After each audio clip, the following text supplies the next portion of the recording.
మీ ఎలాంటి వ్యాపార ప్రకటనలకైనా వెంటనే మా ఛానల్ సంప్రదించండి. అందరికీ నమస్కారం. నేను శిరీష. ప్రస్తుతం మనతో పాటు ఉన్నారు ప్రముఖ ఆధ్యాత్మికవేత్త, జ్యోతిష్య పండితులు, త్రిపుర సుందరి పీఠం దైవాజ్ఞ రమ శర్మ గారు. గురుగారితో మాట్లాడదాం. నమస్కారం గురుగారు. నమస్కారం అమ్మా. గురుగారు, సంక్రాంతి పండుగ ప్రారంభం అయిపోయింది. ముఖ్యంగా చూసుకుంటే సంక్రాంతి రోజు విశిష్టత ఏంటి, అసలు ఎలాంటి విధి విధానాలు పాటించవచ్చు అంటారు? ముఖ్యంగా సంక్రాంతి రోజు దాన ధర్మాలు కూడా చేస్తే మంచి పుణ్యఫలం వస్తుంది అంటుంటారు. ముఖ్యంగా మరి సంక్రాంతి ఎలా జరుపుకోవాలంటారు?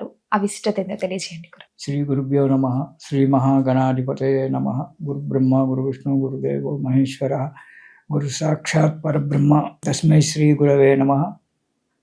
హరిదస గోత్రోత్పన్నం హరిభక్తి పరాయణం శంకర గురువరేంద్ర చరణం శరణం ప్రపద్యే. శ్రీ మహద్భ్యో గురుభ్యో నమః. అరుణాం కరుణాతరంగితాక్షీం ధృతపాశాంకుశ పుష్పపాన చాపాం అనిమాద్విరయువృతాం అయోకైః అహమిత్యేవ విభావయేద్ భవానీం. ఓం శ్రీమాత్రే నమః. సంక్రాంతి, సంక్రమణం, సంక్రాంతి, సంక్రాంతి కాదు, సామాన్యంగా సంక్రాంతి అంటాం. సంక్రాంతి పోయి శివరాత్రికి వచ్చినట్టు ఆయన అంటారు. రాత్రి కాదు, క్రాంతి. సంక్రాంతి అంటే క్రాంతి. సంక్రాంతి, క్రాంతి అంటే వెలుగు. సూర్యుడు ఒక రాశి నుంచి ఒక రాశికి ప్రవేశించడం సంక్రాంతి. ఇట్లా 12 రాశులు చూస్తే 12 సంక్రాంతులు ఉంటాయి. అందులో చాలా ముఖ్యమైనటువంటిది 12లలో మకర సంక్రాంతి. మనకు వెలుగునిచ్చేటువంటిది. క్రాంతి అంటే వెలుగు. మనకు ఏం వెలుగిస్తుంది ఇది? విష్ణు భగవానుడు చాతుర్మాస దీక్షలో ఉండి కార్తీక మాసంలో మేలుకొని ఆ తర్వాత వైకుంఠ ఏకాదశి నాడు ఉత్తర ద్వార దర్శనం చేసి అప్పటి నుంచి మనకు శుభాలిస్తుంటాడు. అయితే సూర్యుడు మకర రాశిలో ప్రవేశించినప్పుడే సంక్రాంతి. ఈ సంక్రాంతి వెలుగు, దేవతలకు వెలుగు, మన జీవితాలకు వెలుగు. ఈ సంక్రాంతి వచ్చిందంటే పండుగలు చేసుకోవడము, ఆ తర్వాత ఇక్కడి నుంచి మనకు కొన్ని పండుగలు, ఇక్కడి నుంచి శుభకార్యాలు ప్రారంభం. సంక్రాంతి ఏంటంటే పండుగలు, వివాహాలు చేయాలి, వివాహ సన్నాహాలు, పెళ్లిళ్ళన్నీ కూడా ప్రారంభమవుతుంటాయి. సంక్రాంతి పుష్యమాసంలో వస్తుంది సామాన్యంగా. మాఘమాసం నుంచి ఒక 15 రోజులు ఏంటంటే మాఘమాసం నుంచి 5 నెలలు పెళ్ళిళ్ళు చేయడము, పేరంటాలు చేయడము, ఇవన్నీ జరుగుతుంటాయి. అందుకే మాఘాది పంచకం అన్నారు. మాఘమాసం నుంచి 5 నెలలు పెళ్ళిళ్ళు జరుగుతుంటాయి. ఏదో మూడాలు వస్తే అయిపోతాయి, కానీ లేకుంటే పెళ్ళిళ్ళు జరుగుతుంటాయి. అలా శుభకార్యాలు జరిగే ముందరనే మనం మేల్కోవడము చేస్తాం. క్రాంతిలో, వెలుగులో ఉండడము అనేటువంటిది మనకు జరుగుతుంది. ఇలా ఉత్తరాయణంలో శుభకార్యాలు చేసుకోవడం జరుగుతుంది. దక్షిణాయనం కూడా చేస్తున్నాం. ఈనాడు మూడాలలో కూడా పెళ్లిళ్ళు చేస్తున్నారు, మూడాలలో కూడా ప్రతిష్టలు చేస్తున్నారు మహానుభావులు. వారందరికీ నా నమస్కారం. కానీ అలా చేయడానికి లేదు. మంచి తిథి, వార, నక్షత్రాలన్నీ కూడా చూసుకొని మనం చేసుకుంటాం. ఈ సంక్రాంతి అంటే ఈ క్రాంతి వెలుగునివ్వడానికి సూర్యుడు మూలా నక్షత్రంలో ప్రారంభమైనప్పటి నుంచి సంక్రాంతి నిలబెట్టిండ్రు అంటారు మన దగ్గర తెలంగాణలో. అంటే మూలా నక్షత్రంలో ప్రవేశించాడు సూర్యుడు అని చెప్పి కొందరు అంటారు, నెలకొడుపు అని చెప్పి కొందరు అంటారు. ఇట్లా రకరకాల అంటే ప్రాంతాలు. సూర్యుడు మూలా నక్షత్రం అంటే ధనుస్సు రాశిలోకి ప్రవేశించడం ధనుర్మాసము. దీంట్లో గోదాదేవి విష్ణుమూర్తిని పెళ్లి చేసుకోవడం, ఇవన్నీ కూడా మనము భోగి పండుగ నాడు చెప్పుకున్నాం. ఉత్తరాషాఢ నక్షత్రం 2వ పాదంలో మకర రాశిలోకి సూర్యుడు ప్రవేశిస్తాడు. అదే ఉత్తరాయణ పుణ్యకాలము అంటాం. మకర రాశిలోకి మకర రాశి ఎవరు? శనీశ్వరుడు అధిపతి. మకర రాశికి శని అధిపతి. సింహరాశికి అధిపతి సూర్యుడు. సూర్యుని కుమారుడే శనీశ్వరుడు. సూర్యునికి ఛాయాదేవికి పుట్టినటువంటి వాడు శనీశ్వరుడు. శని ఈశ్వరుడు కాదు, శనీశ్వరుడు. మెల్లగా నడుస్తాడు కాబట్టి, నిదానంగా నడిచేవాడు కాబట్టి శనీశ్వరుడు అన్నాడు. శని, అతని పేరు శని. నిదానంగా నడుస్తాడు కాబట్టి చెరుడు, అంటే నిదానంగా నడిచేటువంటి వాడు కాబట్టి మందగామి. నిదానంగా సూర్యుడు రాశిలో ఒకరోజు నెల రోజులు ఉంటాడు. చంద్రుడు ఒక రాశిలో 2.5 రోజులు ఉంటాడు. అంగారకుడు ఉంటాడు. ఇదంతా ఉంటారు. ఒక బృహస్పతి గురుగ్రహము సంవత్సరం ఉంటుంది. శని మాత్రం 30 నెలలు ఉంటాడు ఒక రాశిలోకి వచ్చినాడంటే. ముందుకెళ్ళడానికి అంత నిదానమైన ప్రయాణం. అందుకే శనైశ్చరుడు అన్నారు. శనీశ్వరుడు కాదు, శనైశ్చరుడు. చెరుడు.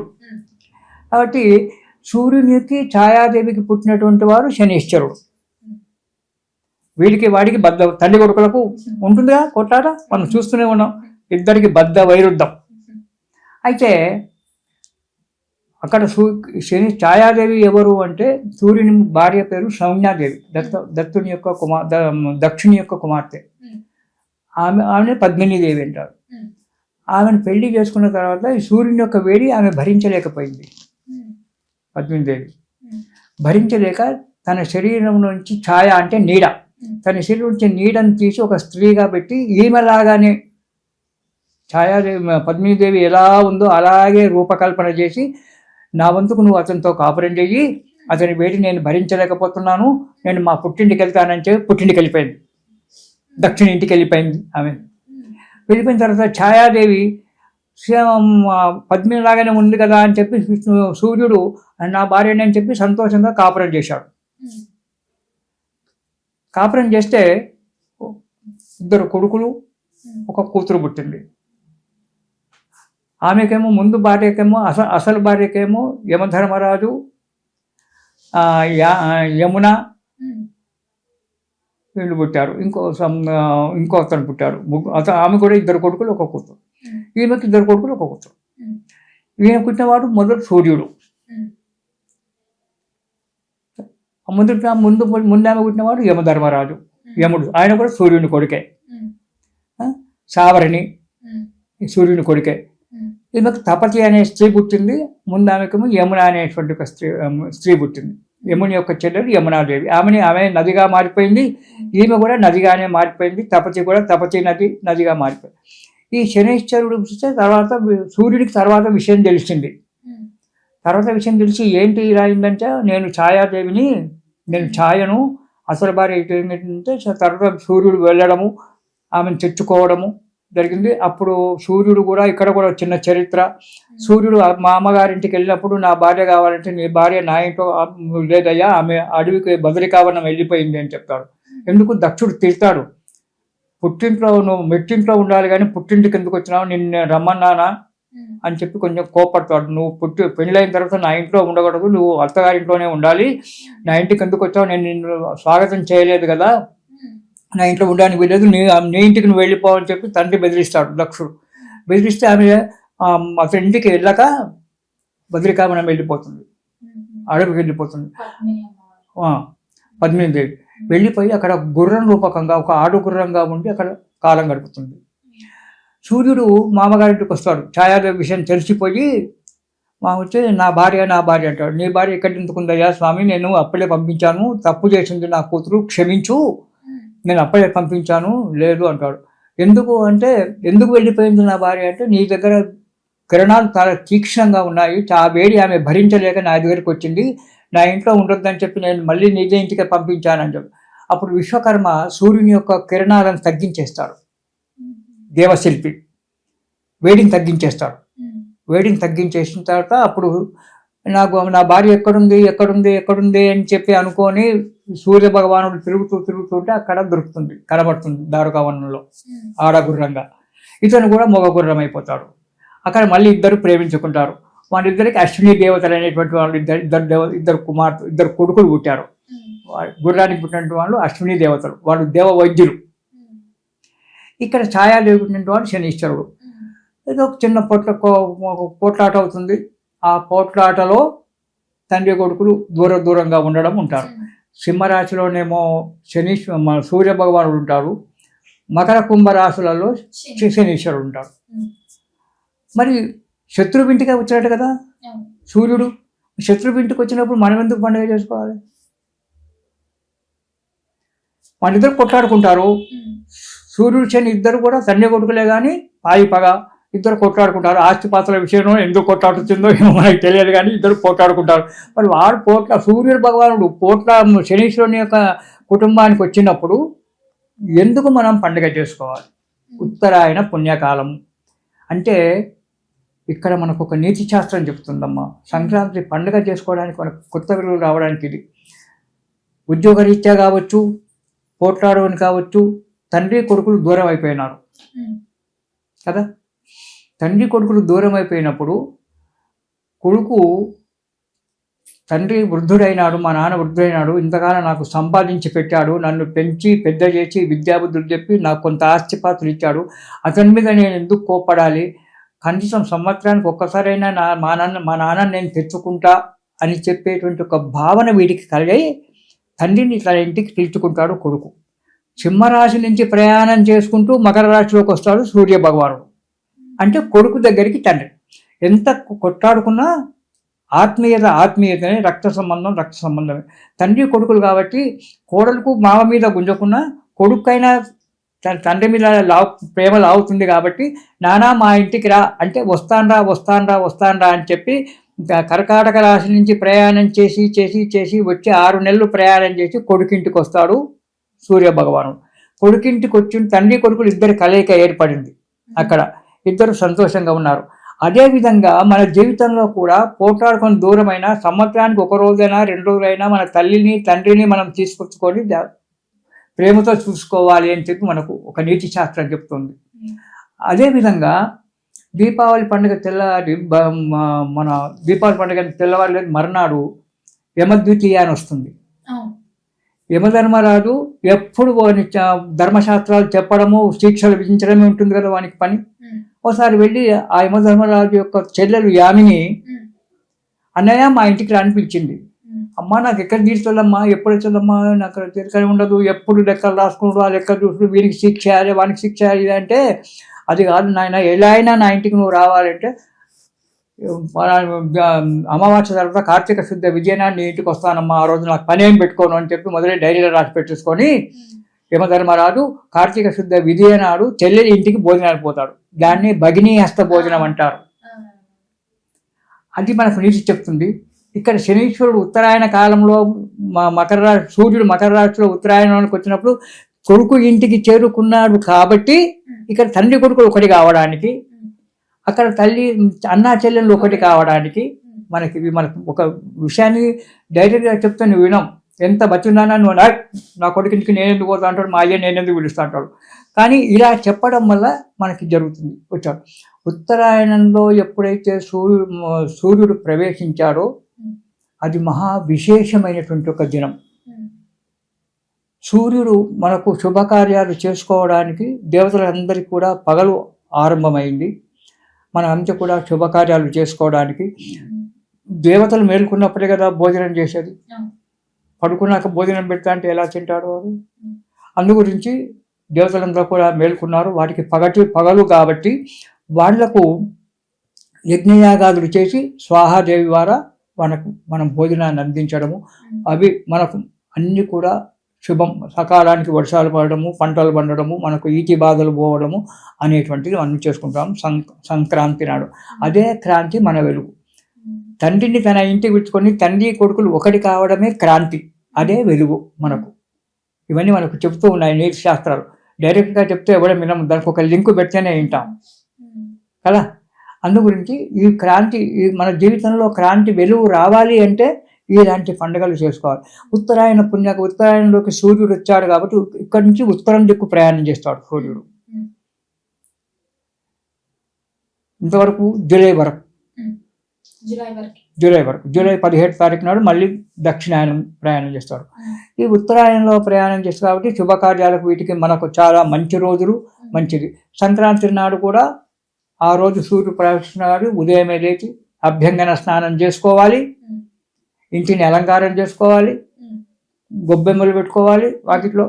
ఆ రోజు మంచిగా ముగ్గులు వేసుకొని అవన్నీ వేసుకొని గొబ్బెమ్మలు పెట్టుకొని పిండి వంటలు చేసుకొని పిల్లలతో బంధువులతో మనం అంతా కూడా పండుగ సంబరాలు చేసుకోవాలి. పతంగులు ఎగిరేస్తారు, కైట్స్. పతంగులు ఎందుకు ఎగిరేయాలి? డబ్బులు ఎక్కువ ఎగిరేయాలా? అయితే మన వాళ్ళు అదే చెప్తున్నాం కదా, మన వాళ్ళు ఒట్టిగా వినరు కాబట్టి సూర్యుని చూస్తూ డైరెక్ట్గా నువ్వు సూర్యుని చూడరా అంటే పిల్లవాడు చూడడు. నువ్వు చూడవు, నేను చూడను, సూర్యుని చూసేదేను. అదే మనం పతంగులు ఎగిరేరా నాన్న అంటాం. పతంగులు ఎగిరేస్తే డైరెక్ట్ సూర్యుని చూడడమే అవుతుంది మనకు. ఆకాశం దిక్కు ఆ సూర్యకిరణాలు కళ్ళల్లో పడడం వల్ల కంటి జబ్బులు నివారణ జరుగుతున్నాయి. అందుగురించే పతంగిలు ఎగిరేయమన్నారు సైన్స్ ప్రకారంగా. పైకి చూస్తే ఎగరేస్తాం, కానీ ఏదో విచ్చలవిడే పతంగులు ఎగిరేయడం అంటే దాంట్లో కూడా ఒక శాస్త్ర పద్ధతి పెట్టారు, ఒక సైన్స్ నింపి వదిలిపెట్టారు. పైకి చూస్తూ ఇప్పుడు ఈ పతంగులు ఈ కాలంలోనే లేవు, సనాతన కాలం నుంచి ఉన్నాయి. ఆనాడు ఆరోగ్యం గురించి పతంగులు వేసేవారు, ఈనాడు ప్రాణాలు తీసుకోవడానికి పతంగులు ఎగరేస్తున్నారు. చైనా మాంజా అని ఆ మాంజా ప్రాణాలు పోతున్నాయి. ఆనాడు అలా కాదు, ఆరోగ్యం గురించి సూర్యుడిని చూడాలి అంటే తలెత్తి పైకి చూడాలి, డైరెక్ట్గా చూడలేము మనం. అందుకని పతంగులు ఎగరేస్తే చాలాసేపు ఆకాశం వైపు చూస్తుంటాము. ఆ సూర్యకిరణాలు కళ్ళల్లో పడి నేత్ర సంబంధమైనటువంటి వ్యాధులు పోవడానికి పతంగులు ఎగరేయమన్నారు. ఇది మనకు చెప్పిన జ్యోతిష్ శాస్త్రం కానీ సైన్స్ కానీ మనకు చెప్పినటువంటి ఒక విషయాలు. పిల్లలు పతంగులు ఎత్తుకోవడము, కొందరు భోగి నాడు భోగి పళ్ళు పోస్తారు, కొందరేమో సంక్రాంతి నాడు కొన్ని ప్రాంతాల్లో సంక్రాంతి నాడు సాయంకాలం భోగి పళ్ళు పోయడం అనేటువంటి కొన్ని ప్రాంతాలలో ఉంది, రకరకాలుగా ఉంది. ఇంటిని అలంకారం చేసుకొని శుభ్రం ఉంటే ఆ రోజు లక్ష్మీదేవి పూజ చేసుకోవడం. సంక్రాంతి లక్ష్మి అంటారు, క్రాంతి లక్ష్మి అంటారు. ఆ రోజు లక్ష్మీదేవి పూజ చేసుకోవడము, విష్ణుమూర్తి యొక్క పూజ చేసుకోవడము. ఎందుకంటే విష్ణుమూర్తి మేలుకున్నాడు కదా, వైకుంఠ ద్వారం నుంచి లక్ష్మీదేవితో సహా వచ్చాడు. అతనికి పూజ చేసుకోవడము, పిండి వంటలు నైవేద్యం పెట్టడము, కొత్త బట్టలు కట్టుకోవడము, ఇవన్నీ చేసుకోవడం వల్ల మనకు సంక్రాంతి పండుగ అవుతుంది. ఈ సంక్రాంతి పండుగ నాడు నువ్వుల లడ్డూలు తింటున్నాం. మొదట్లో భోగి నాడు వడలు తినమన్నాను, మినప వడలు తినమన్నాను. కానీ సంక్రాంతి నాడు నువ్వులు తినాలి. చర్మ వ్యాధులు అని చెప్తున్నాం కదా, మరి ఆ చర్మ వ్యాధులు అంటే శరీరానికి నూనె ఉండాలి, కొంచెం వేడి కూడా కావాలి. చలి బాగా ఉంటుంది. ఈ చలి బాధ వల్ల స్కిన్ దెబ్బతింటుంది. మోకాల నొప్పులు, మోచేతుల నొప్పులు చలికి ఎక్కువైపోతాయి మా లాంటి ముసలి వాళ్ళకు. ఇవన్నీ పోవడానికి శరీరంలో వేడి కావాలి. ఒట్టిగా వేడి కావాలి ఎలా వస్తుంది? నువ్వుల లడ్డూలు, బెల్లంతో చేసిన నువ్వుల ఉండలు చేసుకోవాలి. ఇంతవరకు మన లక్ష్మీ నోచుకుంటారు కొన్ని ప్రాంతాల్లో. అన్ని గురుగులు పెట్టి 5 గురుగులు పెట్టి బొమ్మల కొలు 5 గురుగులు పెట్టి వాటిలలో లక్ష్మీదేవికి ఆవాహన చేసుకొని అవి వాయన దానం ఇస్తారు. సాయంకాలం పూటను తెల్లవారు వాళ్ళ పరిస్థితిని బట్టి వాయన దానం ముత్తైదులను పిలిచి వాళ్ళకు తాంబూలాలు ఇవ్వడము, వాయన దానం ఇవ్వడము, ఇవన్నీ కూడా మన ఆరోగ్యానికి, మన క్రాంతి వెలుగు, మనకు జీవితంలో వెలుగు రావాలి అనేటువంటి ఒక ఉద్దేశంతో పెట్టినటువంటివి. ఆనాడు బొమ్మల కొలువు. మన తెలంగాణలోనేమో ఈ తెలంగాణ ప్రాంతంలో దీపావళి బొమ్మల కొలువు పెడతాము. అటు ఆంధ్ర ప్రాంతంలో అక్కడనేమో దీనికి బొమ్మల కొలువు. ఈ బొమ్మల కొలువు పెట్టడం అనేటువంటిది కూడా ఏదో పనికిరాని బొమ్మలు పెట్టామనేటువంటి కాదు. ఆ బొమ్మల కొలువులో కూడా దేవతా సంబంధమైనటువంటి బొమ్మలు పెట్టడమే. రాముడు, సీత, లక్ష్మణుడు, ఇటు విష్ణుమూర్తి, లక్ష్మీదేవి, శివుడు, పార్వతి, ఇలాంటి దేవతా విగ్రహాలు పెడితే చిన్నపిల్లలు అడుగుతారు, అమ్మమ్మ ఇదేం బొమ్మ, ఈయనెవరు అని చెప్పి పిల్లలు అమ్మమ్మనో తాతనో నానినో మనని అడుగుతుంటారు, తల్లినో. అడిగితే వాళ్ళ చరిత్ర చెప్పడం. రాముడు అంటే ఇతని చరిత్ర ఇట్లా అయింది, ఇవి శివుడు ఇతను, ఈ చరిత్ర ఇట్లా అని చెప్పి వాళ్ళకు జ్ఞానోదయాన్ని కలిగించడానికి ఆ బొమ్మల కొలువు పెట్టడం. కానీ ఈనాడు లాఫింగ్ బొమ్మ, బుద్ధాస్ అని చెప్పి ఇవన్నీ గుర్రలు, ఒంటెలు అని బొమ్మలు తీసుకొచ్చి పెట్టేసి మేము బొమ్మల కొలువు పెట్టామని కాదు. బొమ్మల కొలువు అంటే మనకు ప్రాచీన సాంప్రదాయమైనటువంటి యొక్క బొమ్మలే పెట్టుకోవాలి. గురుగారు, ముఖ్యంగా సంక్రాంతి రోజు చాలా మంది దాన ధర్మాలు చేస్తుంటారు కదా, దాన ధర్మాలు చేయడం కూడా మంచి పుణ్యం వస్తుంది అని అంటుంటారు. ఎలాంటి దానాలు చేయొచ్చు అంటారు? హరిదాసుల వారు వస్తుంటారు. కృతయుగంలో నామస్మరణతో ముక్తి పొందినాం. త్రేతాయుగంలోకి వచ్చేటప్పటికి కొద్ది పూజలు అలవాటు చేయించారు. ద్వాపర యుగం వచ్చేటప్పటికి యజ్ఞయాగాదులు, జపాలు. కలియుగంలో ఇవన్నీ మానవుడు ఏమీ చేయలేడు. మానవులము కలియుగంలో అంత ఓపిక మనకు లేదు. ఎంతసేపటికి ఒకటే పిచ్చి మనకు. ఏం పిచ్చి? డబ్బు సంపాదన. ఎంత డబ్బు ఉంటే అంత గొప్ప. భక్తి లేదు. కృతయుగంలో ధర్మం, అందుకే కృతయుగంలో ధర్మం 4 పాదాలు నడిచింది. త్రేతాయుగం వచ్చేటప్పటికి 3 పాదాలు అయింది, అధర్మం కొద్దిగా వచ్చేసింది. ద్వాపర యుగం వచ్చేటప్పటికి 2 పాదాలతో నడిచింది. కలియుగం వచ్చేటప్పటికి ఉన్న 3 పాదాలు పోయి ఒకటే పాదం మీద నడుస్తుంది. అది కూడా ఉంటుందో ఊసిపోతుందో కూడా తెలియదు ఆ ఒక్క కాలు కూడా. అయితే కలియుగంలో దానాలు చేస్తే పుణ్యం. నువ్వు ఎక్కువ యజ్ఞాలు, యాగాలు అనేటువంటి వాళ్ళు చేసావు. ఈనాడు వేదాన్ని అమ్ముకోవడము, శాస్త్రాన్ని అమ్ముకోవడమే జరుగుతుంది. ఆనాడు అలా లేదు కదా. ఆనాడు యజ్ఞం చేస్తున్నామంటే 10 మంది బ్రాహ్మణులు వచ్చి కూర్చొని ఫ్రీగా వచ్చి భోజనం పెడితే చాలా అనేటువంటి ఒక విషయంలో చేసేటువంటి వాళ్ళను ఆ కాలంలో.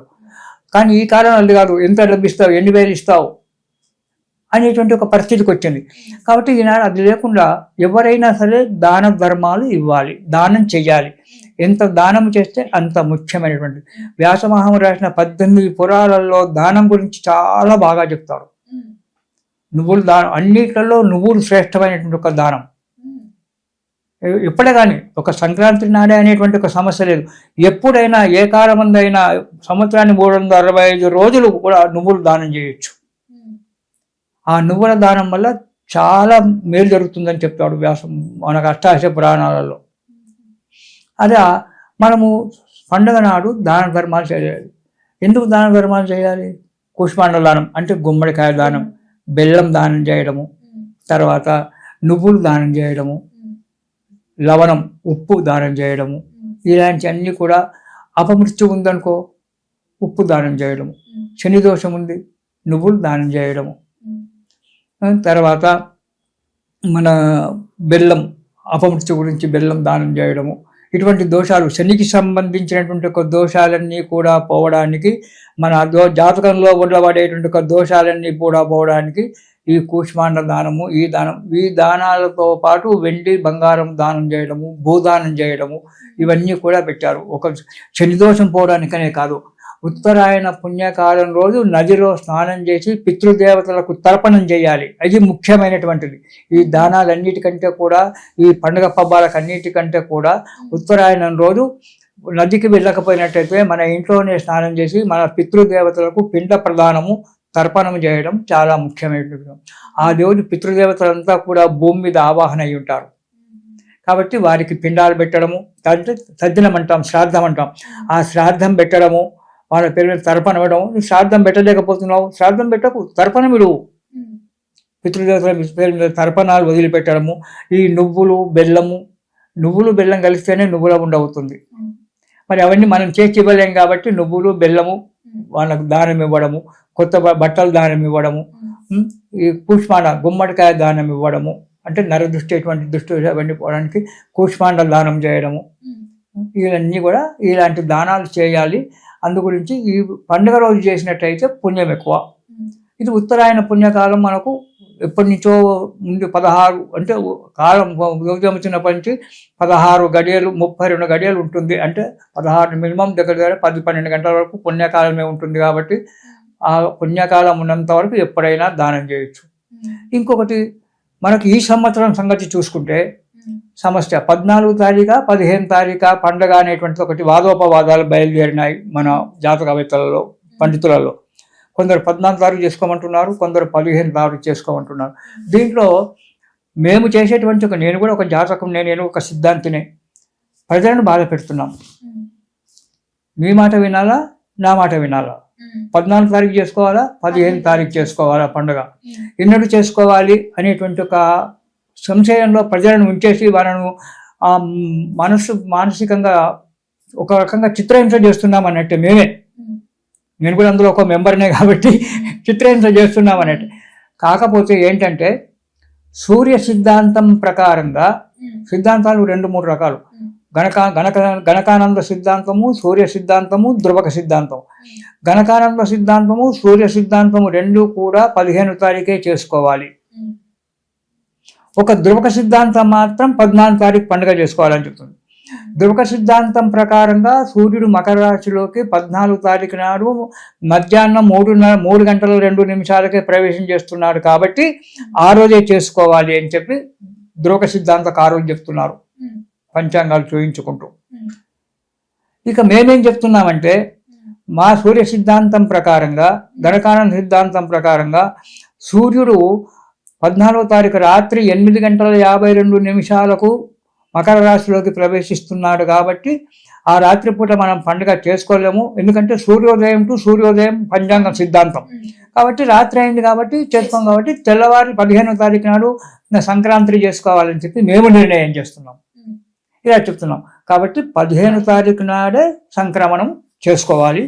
ఆ రోజు దగ్గరికి దగ్గర ఉన్న అభ్యంగనం చేసుకొని శుభ్రం చేసుకొని దగ్గర ఉన్నటువంటి ఒక దేవాలయానికి వెళ్ళి అక్కడ ఉన్నటువంటి ఒక బ్రాహ్మడికి మీకు తోచిన దానము ధర్మము, నువ్వులు, బెల్లము, కూష్మాండం అంటే గుమ్మడికాయ, వస్త్రము, ఇంకా అన్నిటికంటే ముఖ్యమైనటువంటిది మనం వచ్చేది ఎండాకాలం, చెప్పులు, గొడుగు, ఇవి కూడా దానం చేయాలి. చెప్పులు, గొడుగు, ఒక చెంబు నీళ్ళకి తాగడానికి ఒక చెంబు. ఇది మనకు మనం ఈ శరీరం పోయిన తర్వాత ఆ నరకలోకానికి వెళ్ళే ముందు మనకు సహాయపడుతుంది. శరీరం అంతా ఎప్పుడు ఉండేగా, పోయిన తర్వాత పోయిన తర్వాత ఈ చెప్పులు, గొడుగు, ఈ పాత్రాదానం అనేటువంటివి మనకు అక్కడ పనిచేస్తాయి, అక్కడ పుణ్యాన్ని మనకు సంపాదించి పెడతాయి. కాబట్టి చెప్పులు, గొడుగు, పాత్ర, నువ్వులు, బెల్లము, ఇలాంటి వస్త్రదానము ఇవన్నీ కూడా పండుగ నాడు అంటే ఉత్తరాయణంలో సూర్యుడు ప్రవేశించినటువంటి రోజు, విష్ణుమూర్తి మేలుకున్నటువంటి ఒక రోజు, పగటి రోజు. కాబట్టి ఈ దానాలన్నీ కూడా చేస్తే మనకు శుభం కలుగుతుంది, కష్టాలు గట్టెక్కుతాయి అనేటువంటి ఒక ఉద్దేశం చేత మన వాళ్ళు ఒట్టిగా చెప్పకుండా ఒక నిర్ణయాన్ని చేసి మనకి పండుగ నాడు దానాలు చేయమన్నారు. ఈ విధంగా పండుగ చేసుకొని సంతోషంగా హాయిగా ఉందాం తల్లి. గురుగారు మొత్తం మీద సంక్రాంతి విశిష్టత తెలియజేసినందుకు ధన్యవాదాలు. సంతోషం తల్లి, శుభం భూయాత్.